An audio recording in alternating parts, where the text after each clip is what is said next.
Hoy algo bueno le va a ocurrir. No hay forma que pueda perder. Yo soy el hijo de un gran rey. No hay forma que pueda perder. Tengo en mí el poder de su fe. A partir de este momento les presentamos su programa Las Palabras de Gracia para tu vida. Ahora soy hijo del destino. Desde que a mi vida Dios vino. No hay forma que pueda perder. Yo soy el hijo de un gran rey. Ahora soy hijo del destino. Desde que a mi vida Dios vino. No hay forma que pueda perder. Yo soy el hijo de un gran rey.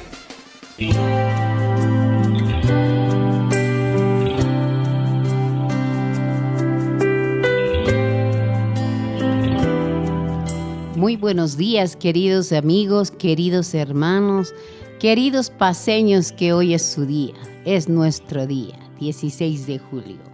Mi nombre es Rosemary Torrico, represento a la Iglesia Palabras de Gracia de nuestro pastor Alberto Velasco y la esposa pastora Judith de Velasco.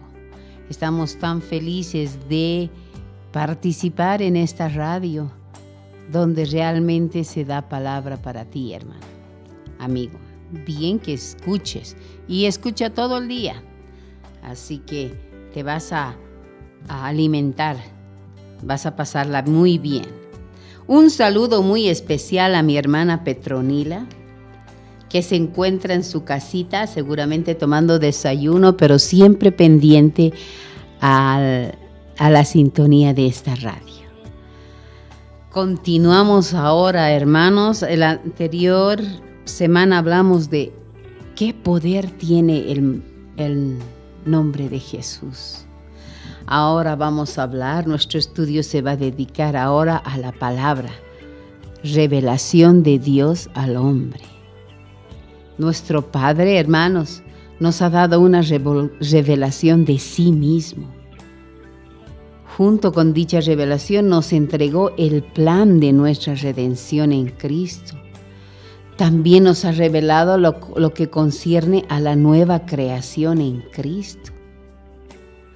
Y no solo es un testimonio de Él mismo, estamos hablando de la Biblia, sino también un testimonio de la nueva creación, de los privilegios que tenemos, de la autoridad que tenemos y de las responsabilidades. ¿Qué creen que es esa revelación? Es su palabra, es la Biblia.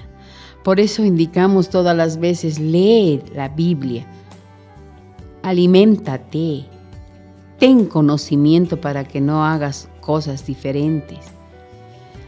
Y realmente no se puede expresar adecuadamente con palabras el lugar que esta Biblia, la palabra de Dios, tiene en la redención y en la vida de todo hijo de Dios. Es nuestro propósito ahora exponer ese carácter absolutamente santo de la palabra del Padre y el lugar vital que ocupa en la vida de todo cristiano.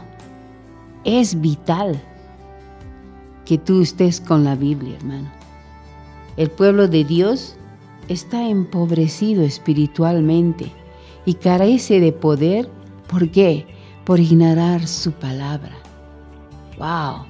Nosotros no pertenecemos, no deseemos pertenecer a ese grupo empobrecido espiritualmente. Y estoy hablando de los cristianos ya, que carece de poder por ignorar la palabra. Ahora mire, Dios obra por medio de la palabra.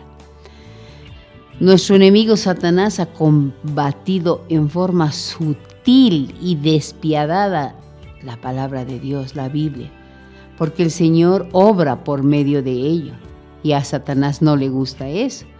Cuando Dios creó el universo, lo hizo por el poder de su palabra hablada. ¿Recuerdan, hermanos? En Hebreos 11 nos dice que los mundos fueron creados por la palabra de Dios. ¿Qué significa esto? Que Él pronunció palabras y dijo, hágase la luz. ¿Y qué pasó? La luz se hizo. Hágase el día y la noche. Y pasó así. Él de su propia voluntad, dice la palabra, nos ha engendrado por la palabra de verdad en Santiago 1:18. Ya que habéis sido engendrados de nuevo, no de simiente corruptible, sino incorruptible. Hermanos, en nuestra sangre, en nuestra ADN hay incorrupción. No es corrupto, es incorruptible por la palabra de Dios viva y permanente. Y qué lindo, hermanos, porque Él nos hizo a su imagen y semejanza, de tal modo que nosotros podemos pronunciar palabra y cambiar circunstancias. ¿Tú sabías eso, hermano? Cuando tú le dices a tu amigo, gozo para ti, y le estás cambiando, está triste, pero va a haber gozo en él. Le estás cambiando tus circunstancias porque estás hablando la palabra. Es hermoso. Por consiguiente, mire, después de que el hombre se ha convertido en hijo de Dios, el alimento, la sustancia y ese mantenimiento de su vida espiritual se encuentra en la palabra de Dios.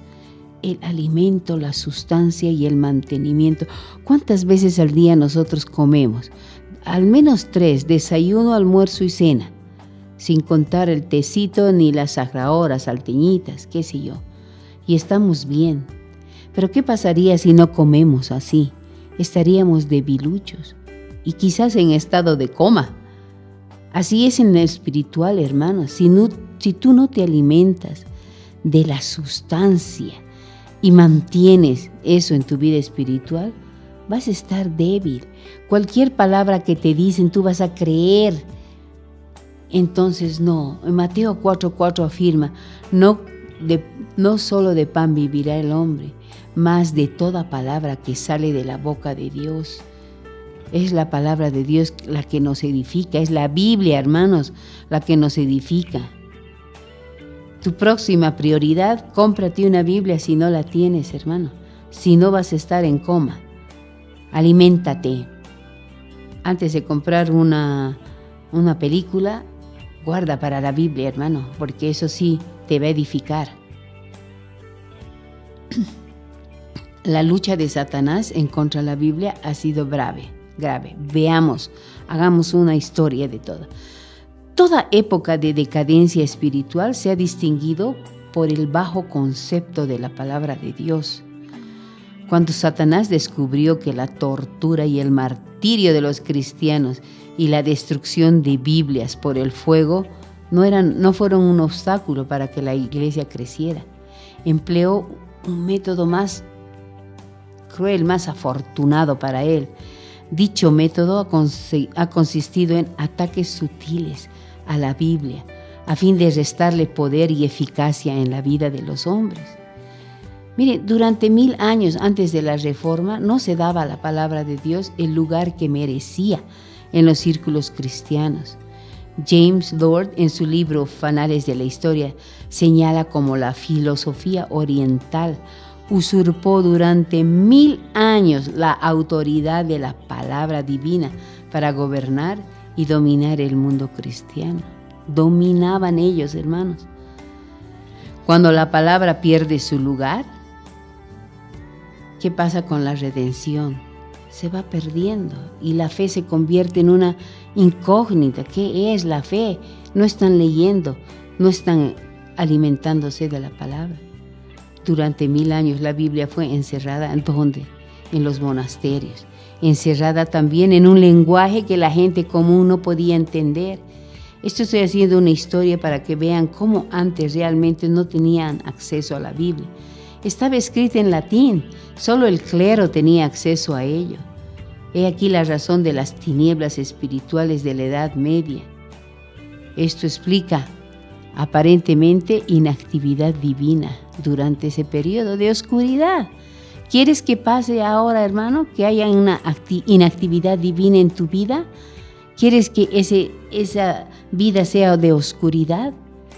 Por eso les estoy dando a mostrar qué pasaba antes de la Reforma. No había inactividad divina, periodo de oscuridad.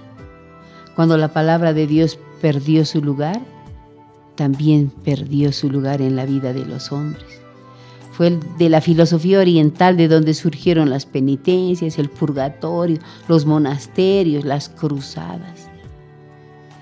Pero cuando vino la Reforma, y eso hagámoslo en nuestra vida, cuando vino la Reforma, o sea, ese momento que tú has decidido comprarte tu Biblia y leer, esta se realizó porque la palabra comenzó a obrar en la vida de un reducido grupo de hombres. Estos pudieron darse cuenta del lugar que la palabra debía ocupar y la entregaron al pueblo. Fue la palabra de Dios, la Biblia, actuando en la vida de los hombres lo que trajo luz y vida a la humanidad. Así es cuando la palabra de Dios tú la lees, va a actuar en los hombres, en tus vecinos, y va a traer luz, vida a la humanidad. La Reforma y los bajos costos de impresión hicieron posible que cada hogar tuviese una Biblia. No obstante, Satanás no ha cesado de procurar que la Biblia quede inactiva.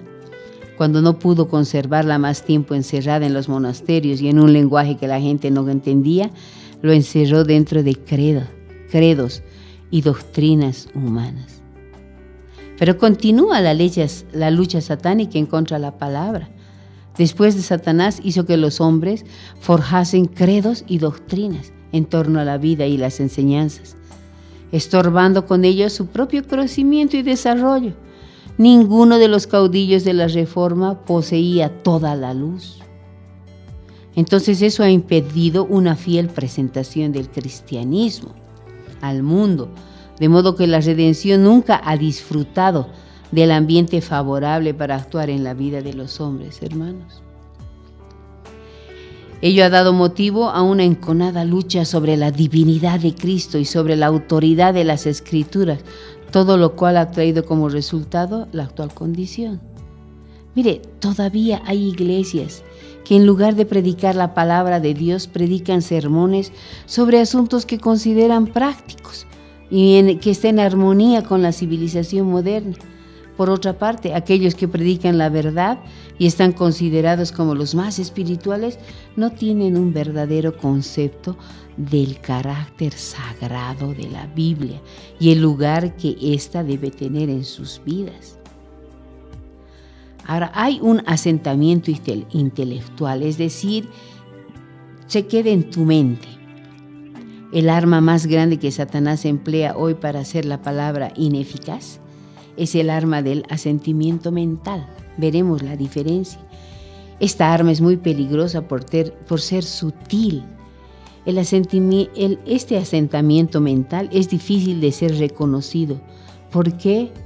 Ay, hermanos, porque llega vestido en el ropaje de la fe, como si fuera verdad. Antes de que podamos comprender la diferencia entre asentimiento y la fe, entenderemos qué es la fe primero. La fe es el actuar de acuerdo con la palabra. O sea, tú actúas de lo que lees. Creer es actuar intrépidamente. Qué lindo ser intrépidos. Actuar intrépidamente teniendo como base la palabra. El asentamiento mental es estar de acuerdo en que la Biblia es la verdad, pero tal actitud carece de acción. La diferencia de fe y asentamiento mental es la acción. Nosotros que tenemos fe, confiamos en la Biblia, actuamos en la Biblia. Decimos, yo lo acepto como mi Salvador y confieso que es mi Señor. Por lo tanto, yo soy salvo, porque así declara la palabra en Romanos 10, 9 y 10. Confiesa que es salvo, cree que la palabra es la palabra de Dios, por lo tanto, actúa en eso, en base a eso. Ahora, el que asienta mentalmente, o sea, el que se queda leyendo la palabra en su mente y quiere ser cristiano dirá, creo que la Biblia es la palabra de Dios, creo que Jesucristo es el Hijo de Dios, he procurado ser salvo durante mucho tiempo, se lo he pedido, pero no soy salvo.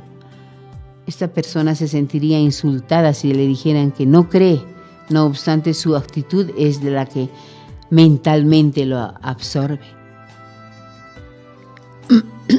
pero no tiene concepto de actuar sobre la palabra de Dios. Esa es la diferencia, hermano, que tú leas la Biblia y llegue a tu mente, y no actúes en esa.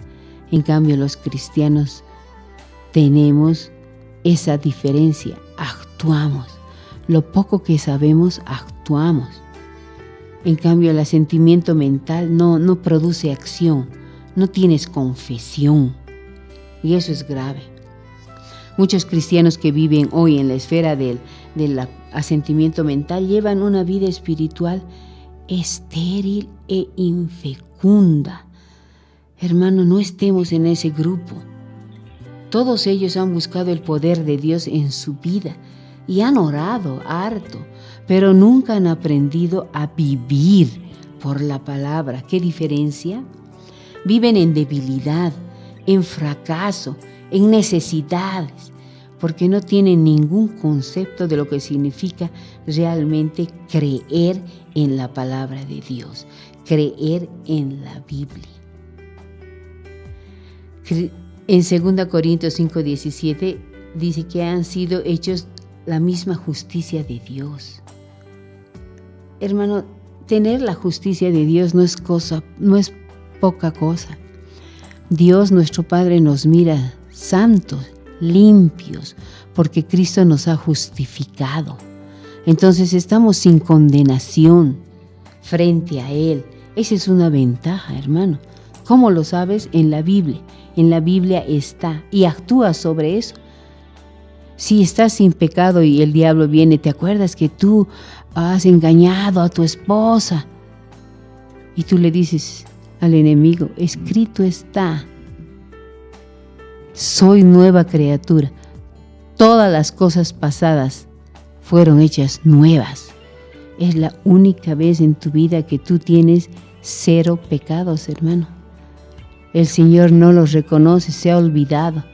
Y el enemigo va a tratar de decirte, has pecado. Dile tú, no, yo soy puro frente a Cristo como si nunca hubiera cometido pecado. Qué hermoso. Somos coherederos con Cristo, dice. Y la autoridad de su nombre es poderosa. Cuando pedimos en el nombre de Jesús se nos da. Y también dice en Filipenses 4:19, Dios suplirá todas tus necesidades. Ay, hermano, ese es cuando tú crees en la Biblia y actúas. Tus ojos ven, pero tus ojos naturales están viendo tus manos deformadas por la artritis. Pero la palabra de Dios dice, estás sano. Y nuestra fe es obrar en eso. Yo estoy sano. ¿Cómo estás? ¿Cómo te ha ido, Rosemary? Sana. A pesar que no hay saliva en mi boca, que no hay paz en mí, pero dice, no, estoy sana. Por sus llagas fui sanada. Y eso dice, ¿dónde? La Biblia. La Biblia ahora se convirtió en un nuevo libro para nosotros, hermano. Nos dimos cuenta que constituía nuestra ayuda y nuestro alimento. Pero cuán poco nos atrevíamos a actuar de acuerdo con ella. Ahora no somos tan débiles. Nosotros ahora actuamos con vigor. Vivíamos sin vigor. Sentíamos que nuestra vida de oración era impotente. No poseíamos la capacidad de testificar y de orar por los enfermos. No actuábamos de acuerdo a la palabra de Dios, hermano. Memorizábamos quizás pasajes de la Escritura y los citábamos con frecuencia, pero sin actuar en realidad de acuerdo con ella. Entonces tenemos oportunidad de saber las Escrituras y actuar con frecuencia en esa realidad. Ante su palabra que declara que Dios ha hecho a Cristo nuestra justicia, nosotros ya hemos llegado a ser justos. Nosotros hablamos de nuestro pecado y de nuestra debilidad. Seguimos, hermanos. Consideramos como una forma de humildad al acercarnos a Dios como gusanos despreciables, confesando y arrepintiéndonos continuamente. Señor, perdóname porque le he engañado a mi esposa. Otra vez oramos, confesamos. No, hermano, el Señor, Cristo nos ha hecho justos, absolutamente justos. Esa justicia es la capacidad de estar en la presencia de Dios tan libres de pecado y de condenación. Otra vez que se te venga a tu mente, me acuerdo que he engañado a mi esposa. No, hermano, ya no. Dile al enemigo, fuera, yo estoy puro, estoy libre, estoy sin condenación. ¿Y dónde le vas a encontrar eso, hermano? En la Biblia. Decimos siempre, soy la justicia de Dios, porque así su palabra lo expresa. El pecado ya no tendrá dominio sobre nosotros, hermano. Eso dice la Biblia. El pecado ya no tiene dominio sobre nosotros. Yo tengo autoridad sobre Satanás. Tenemos, hermano. Está bajo nuestros pies. Yo soy sano por la llaga de Cristo. En todas estas cosas soy más que vencedor. Actúa, hermano, como un vencedor. ¿Cómo actúa uno que tiene autoridad en la calle? Por decir un policía. Basta que esté vestido de policía y ya tiene autoridad. Entonces, ¿cómo actúa? Señor, ha usted infringido la luz, se ha pasado en luz roja. No te dice así. Te dice, pare, muéstreme su licencia. Y usted ha infringido esta ley. Así que ahí viene su ticket o su multa. ¿Me entiende? No está... Señor, yo soy sano, pero mis manos demuestran... No, hermano, somos justos ante Él. Hay dominio entre nosotros, tenemos autoridad. En esa actitud, hermano, tienes que obrar. Mi Dios, pues, suplirá toda necesidad. No le vas a decir, Señor, gracias porque mi refrigerador está vacío. No. Dices, gracias, Señor, porque ese refrigerador está lleno. Y Él llenará toda necesidad. ¿Cómo? Tan diferentes formas, hermano. Había un vecino que odiaba a su vecino cristiano. Y un día le dijo, voy a comprar una canasta de víveres y frutas y refrescos y colinos, qué sé yo. Y le voy a poner en la puerta de mi vecino cristiano. Y él seguramente va a decir, Dios me ha mandado, sin saber que yo le he mandado a su vecino que tanto lo odio. Y le puso. Y era una bendición finalmente. Era una bendición. ¿Cómo te va a llegar? No lo sé, hermano. Pero Dios tiene hartas formas de hacer llegar. Pero no a aquellos que no leen la Biblia, sino que a todos los que nos proponemos leer y actuar. Así que esta semana, hermano, tu prioridad, comprarte una Biblia. Si todavía no tienes, estás enfermizo, estás debilucho. Anda, comprate una Biblia, empieza a leer Romanos, lo que Pablo decía a la iglesia, a nosotros, nos dice qué es lo que tenemos que hacer. Empieza a leer y no leas rápido por decirte, es que la Biblia tengo que leerla en un año. La Biblia tienes que leerla despacito, entendiendo. Y de pronto algo se te ocurre que no has entendido, vuelve a leer y lee palabra por palabra. El Señor te va a dar conocimiento. Y si lees así, habrá resultados. ¿Tú crees que si yo como las 3 veces al día por lo menos no voy a estar sana? Sí, así es la Biblia, hermano. Ante cualquier circunstancia contraria, podemos sostener esa confesión. Podemos hacer nuestra su palabra. Lo que Él declara, hermano, nosotros lo declaramos también. Y vas a ir leyendo.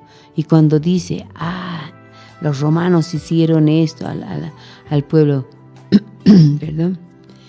Nosotros decimos, nosotros haremos esto y yo hago esto. Lo que Él declara, nosotros declaramos. Así que, hermano, lee la Biblia, tenla cerca de ti. Tienes en tu internet, baja esas aplicaciones de la Biblia. Cualquier versión. Hay una aplicación que bajas y tienes 15 versiones, porque cada versión te aclara más. Imagínense, hermanos, para terminar, toda la Biblia ha sido escrita más o menos por 40 escritores, inspirados por el Espíritu Santo. Dios habló a los escritores. Se escribió en un periodo de 1500 años y se extendió a 60 generaciones. Y existe concordancia entre las escrituras. Así que, mi hermano, si dice en la Biblia, eso es. La Biblia es la última palabra. Espero que te hayas disfrutado, hayas aprendido, y ahora lo primero que vas a hacer, hermano, es agarrar tu Biblia. Y a ti, querido amigo, que no has logrado, no has invitado a Dios en tu corazón, a que sea Él tu Rey, tu Señor, hazlo. Porque bien claro te digo, si no lo has hecho, todas estas ventajas que hemos dicho ahora, tú no la tienes.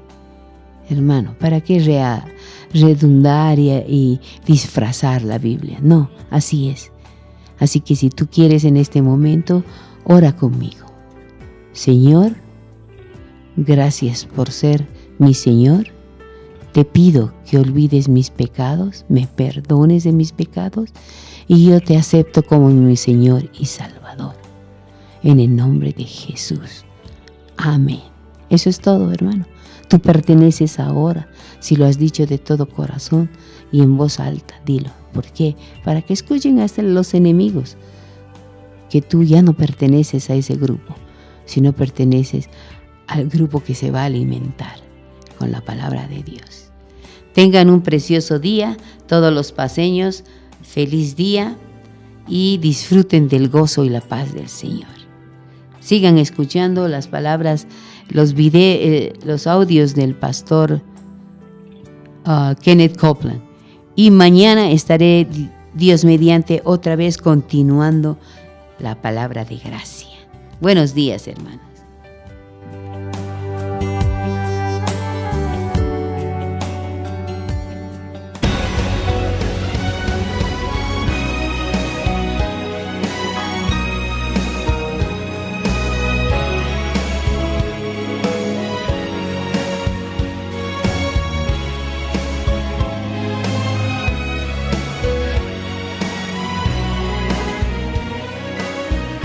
Abramos la Biblia en Primera de Juan, capítulo 5.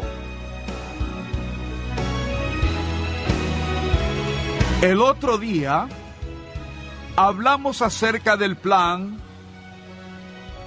de Dios para nuestra victoria.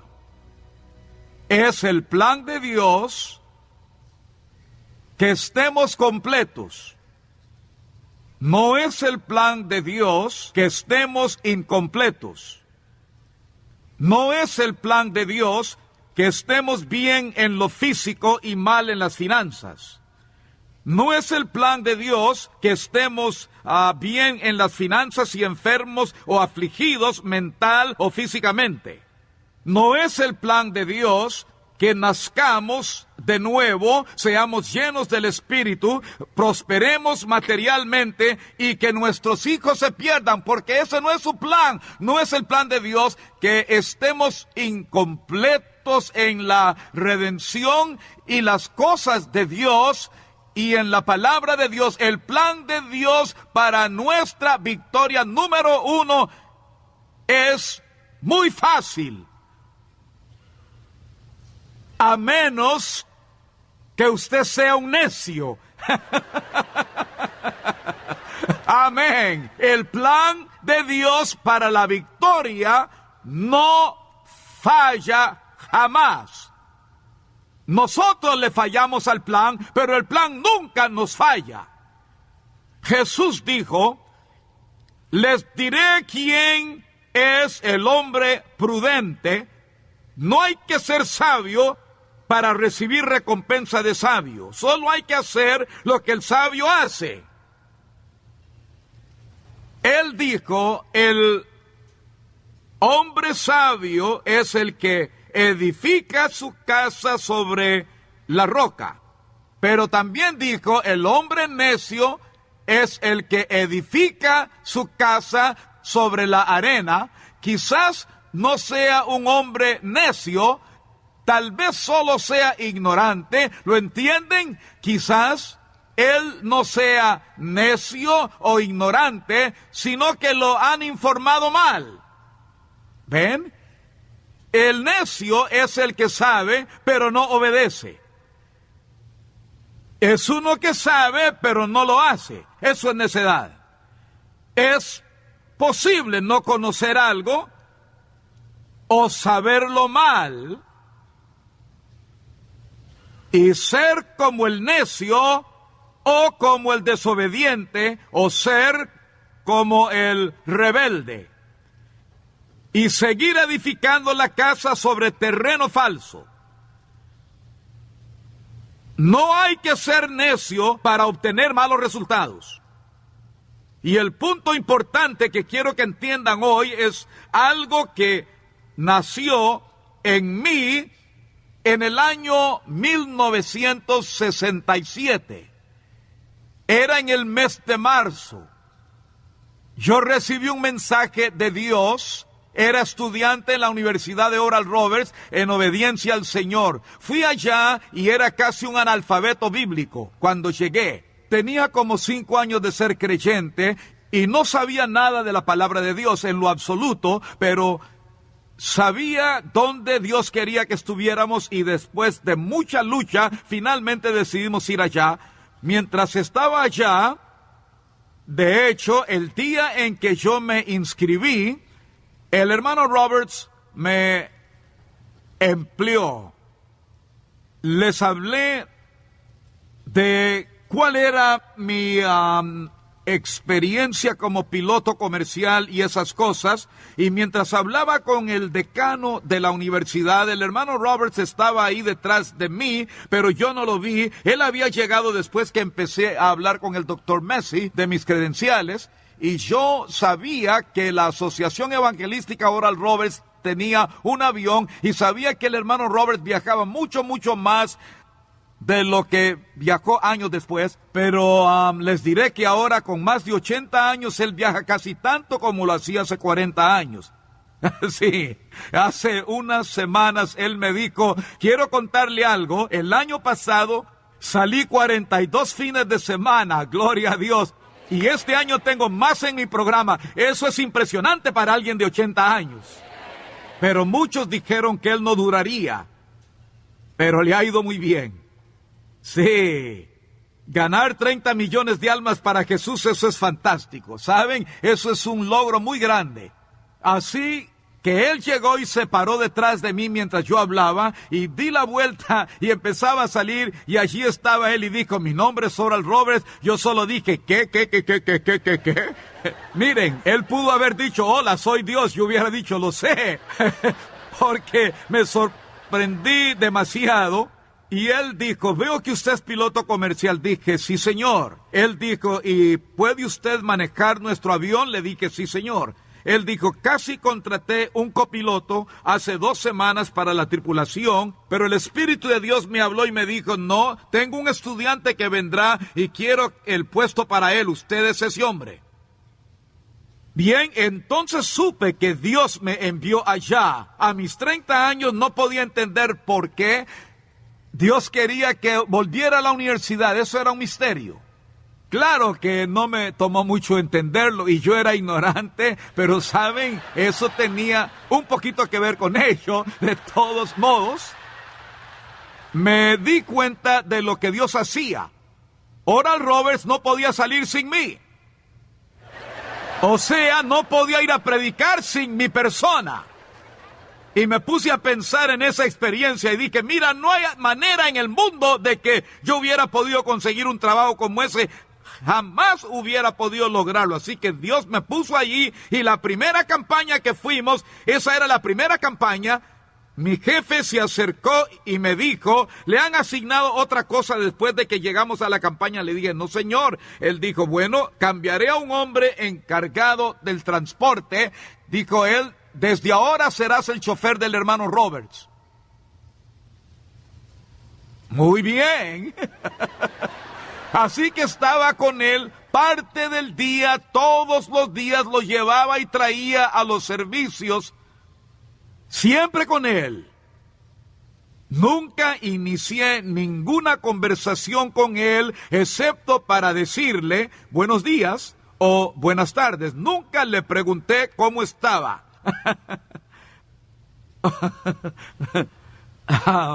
No, eso no se hace, menos con alguien como Oral Roberts, porque cuando él está en una campaña, después de las 2 de la tarde solo habla con Dios. Él se separa de todos. La gente piensa que es antisocial, sí lo es desde las 2 hasta empezar el servicio. Debe ser. Yo seguí ese ejemplo en mi vida, gloria al Señor. Y así Dios empezó a enseñarme ciertas cosas sobre el ministerio y la vida de fe. Pronto vi que eso era lo que Dios quería que hiciera y Dios estaba entonces exigiendo que Gloria y yo aprendiéramos, escuchen lo que digo. Vivir por fe no es tener la vaga esperanza de que quizá resulte. Vivir por fe se parece mucho a ser piloto, o sea, que nunca he hallado una discrepancia entre las dos cosas.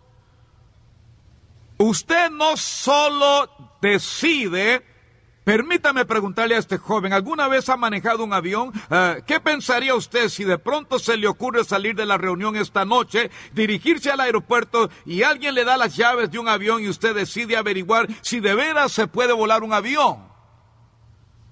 No, yo no haría eso y usted no lo haga. Si va a hacer eso, consígase un buen instructor y estará bien. ¿Ven ahora el principio?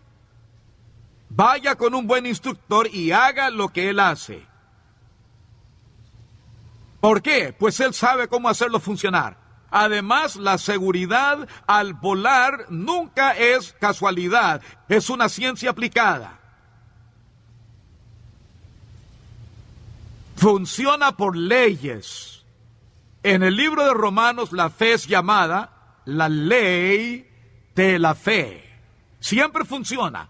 No existe la fe que no da resultados. Ahora, hay creyentes que no saben cómo funciona la fe, o creen conocer los elementos de la fe, pero están equivocados. Bien, hay mucha gente que ha hecho eso durante años en cosas aparte de las cosas de Dios y las cosas del Espíritu.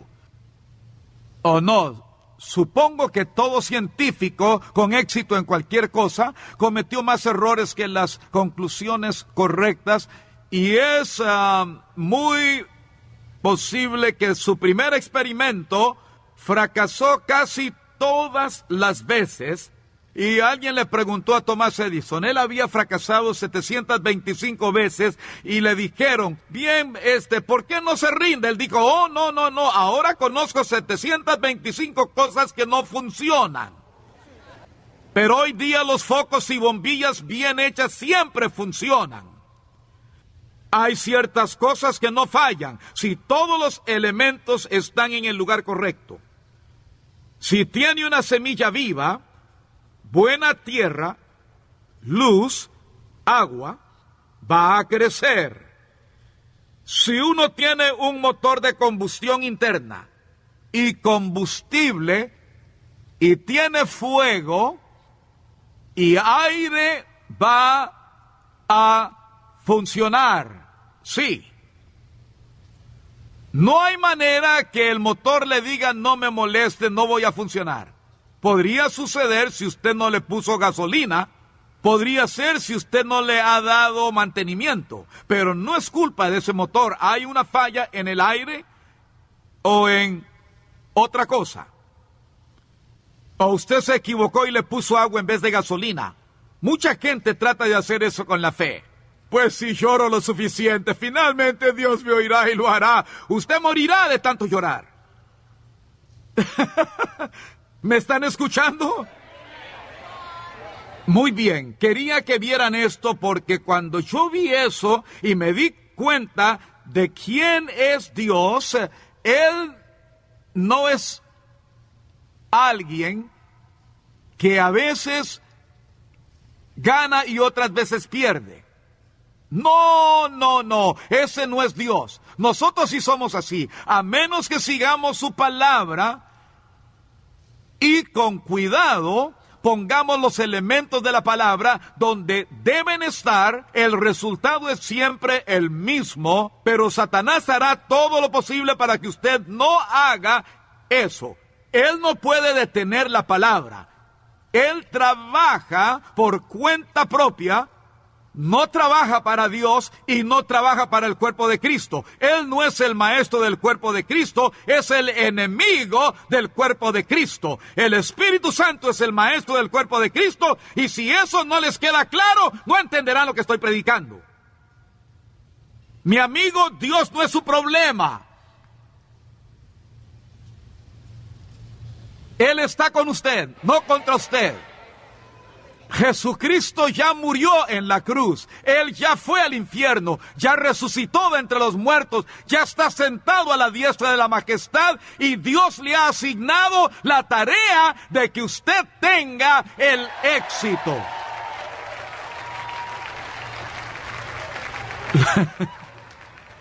Los que tienen la idea de que el diablo está aquí para golpear a la iglesia, para que aprendamos algo, es una mentira del infierno. Y si usted alguna vez creyó eso en su vida, en realidad no lo creyó, fue solo un pretexto religioso, ya que no sabía cuál era la respuesta.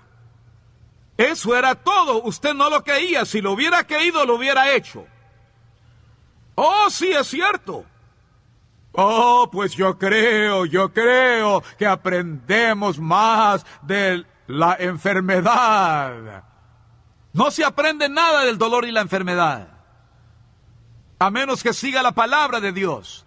Si aprendiera algo, todo el mundo sabría todo. Si realmente creyera eso, debía poner a alguien frente a los autobuses de las escuelas con un martillo de goma para que les pegue a todos los niños que se suben al autobús, pues con el dolor se aprende mejor. Por eso le dije que usted no cree eso. No lo cree excepto en la iglesia. Es el único lugar donde alguien podría creer algo así. No podría contarlo en la calle, y por eso muchos no vienen a la iglesia, porque eso no tiene sentido. Oh, Dios en su infinita sabiduría mató a ese niñito, se lo quitó a sus padres porque se sentía solo. Diga eso enfrente de mí y quizá yo no sea tan santo. Pues fue Dios quien se llevó a esa jovencita. Cambiemos las palabras, el vocabulario, cambiemos esas expresiones ilógicas. Dios no es un asesino. No, Él no le quitó a su esposa o a su esposo. Es que oré, pero aún así murió. No hablemos de lo que usted oró. Quizás usted hizo muchas cosas, pero no sabía lo que hacía. Los mismos principios que he mencionado, las mismas leyes, rigen en toda situación que es riesgosa. Supongamos que un soldado se le lanza al combate con una ametralladora y empieza a correr, pues no solo lo van a matar a él, sino a todos los que están con él, porque no sabe lo que hace. Pero tome ese mismo hombre tan dispuesto, instrúyalo y entrénelo como debe ser. Entonces él será mucho más eficiente y tendrá más posibilidad, junto con los que estén con él, de salir librado de esa situación, pues el que está preparado saldrá mejor. Muy bien, vamos a ver esto en detalle y quiero que me pongan atención, porque les voy a decir algunas cosas que no quiero que se disgusten conmigo. Ahora, si usted fuera al hospital para cirugía y el cirujano lo opera, no salte de la mesa y diga, oiga, ¿cómo se atreve a hacerme esto a mí? No, quédese ahí, deje que lo operen, déjelo sacar lo malo de usted y que cierren la herida. Usted estará bien, solo quédese quieto. No voy a darles un montón de opiniones, tampoco voy a darles ninguna cosa que saque de las selecciones del Reader Digest o algo así. Usted puede buscar eso por sí solo. Yo voy a decirles lo que dice la palabra de Dios del éxito, la victoria y la vida y estar completo en espíritu, alma, cuerpo, finanzas y vida social. Gloria a Dios. Y quiero que sepan que no lo sé todo, no sé todas las cosas. Cada día yo estoy escudriñando, estoy aprendiendo y hoy estudio más y escudriño más de lo que hacía hace 20 años. Y están hoy mirando al hombre más sediento por las cosas de Dios que jamás han visto. Pero he aprendido bastante como para vivir libre de deudas, andar en el favor de Dios, y todos mis hijos y mis nietos están sirviendo a Dios. He aprendido lo bastante que cualquier cosa que Dios me pida que haga, sin importar cuál sea el costo material, espiritual, mental, físico, yo sé y no tengo ninguna duda al respecto. Yo sé cómo hacerlo. Ahora, no dije que sería fácil. No tiene nada de fácil. Pero por otro lado, por el poder del Espíritu Santo, si se entrega a eso es lo más fácil que ha hecho. Les diré que es lo más difícil, es tomar decisiones. Tomar la decisión de que lo voy a hacer. Usted tiene que tomar la decisión de que va a hacer esto, cueste lo que cueste. Tome la decisión de que lo hará y entonces hablarán bien de usted, lo felicitarán, lo elogiarán y usted será admirado, lo verán y dirán, ese hombre sí que es decidido y se esfuerza. Eso es lo que verán en usted. Y siempre que el diablo ve su vida y algún diablillo le dice voy a ir a atormentarlo, el diablo grande le dirá ni te metas con esa gente. Ellos te van a eliminar y te harán pedazos. Le dirán, mira, no te acerques ahí, te destruirán y querrás reposo, pero no lo tendrás. Aleluya, amén. Muy bien. Primero, vamos a leer en 1 de Juan 5 una vez más. Pues aquí se hallan los todo aquel y cualquiera. Todo aquel que cree que Jesús es el Cristo, es nacido de Dios, y todo aquel que ama al que engendró, ama también al que ha sido engendrado por él. En esto conocemos que amamos a los hijos de Dios cuando amamos a Dios y guardamos sus mandamientos, pues este es el amor de Dios, que guardemos sus mandamientos, y sus mandamientos no son gravosos. Sus mandamientos no son gravosos, no son gravosos, dije. Juan dijo que sus mandamientos no son gravosos. Dios dijo que sus mandamientos no son carga. El Espíritu Santo dijo que sus mandamientos no son gravosos. Jesús lo dijo, no son gravosos, no son gravosos, no nos molestan, no son una carga, se pueden cumplir, gloria a Dios, porque Él proveyó todo lo necesario para cumplirlos. Eso me gusta. Todo aquel, bien, porque todo lo que es nacido de Dios vence al mundo, y esta es la victoria. Digan, victoria. Esta es la victoria que ha vencido al mundo, nuestra fe. ¿Quién es el que vence al mundo sino el que cree que Jesús es el Hijo de Dios? ¿Cuántos aquí creen que Jesús es el Hijo de Dios?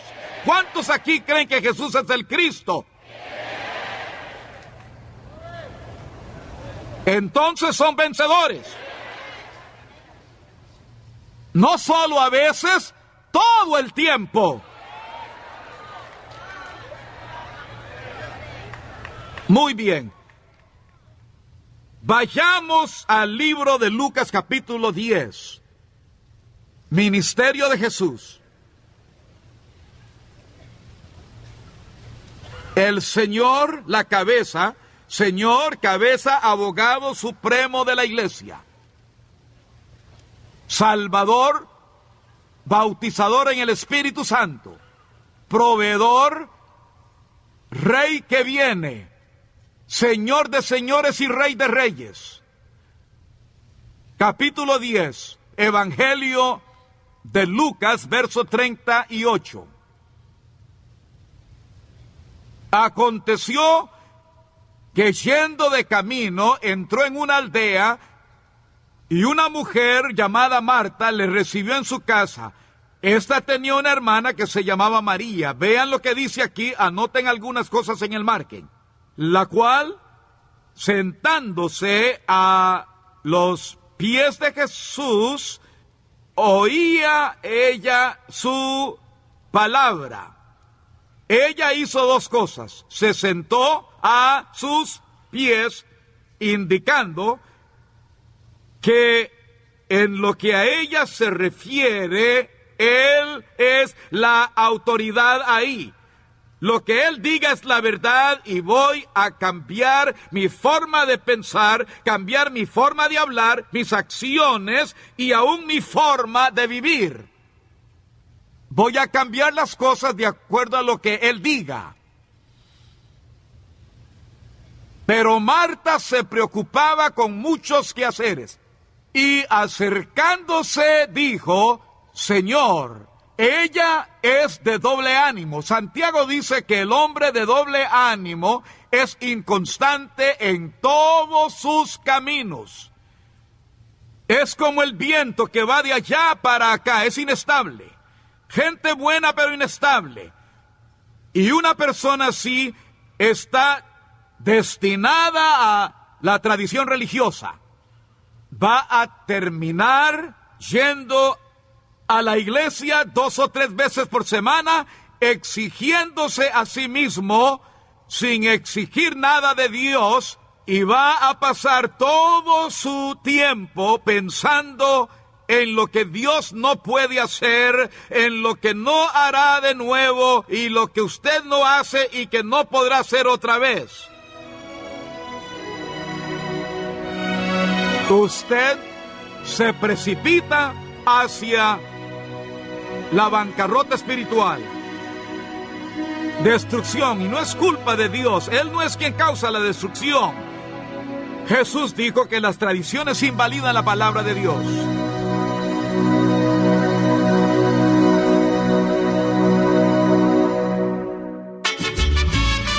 Este año vuelve Mariachi Cantares, con la mejor música al estilo mexicano y con todos sus éxitos. Canciones que te traen esperanza, amor y adoración a Dios. Un poco de tu amor es lo que quiere mi alma. Mariachi Cantares, con temas y composiciones propias y el mejor repertorio para todos tus eventos.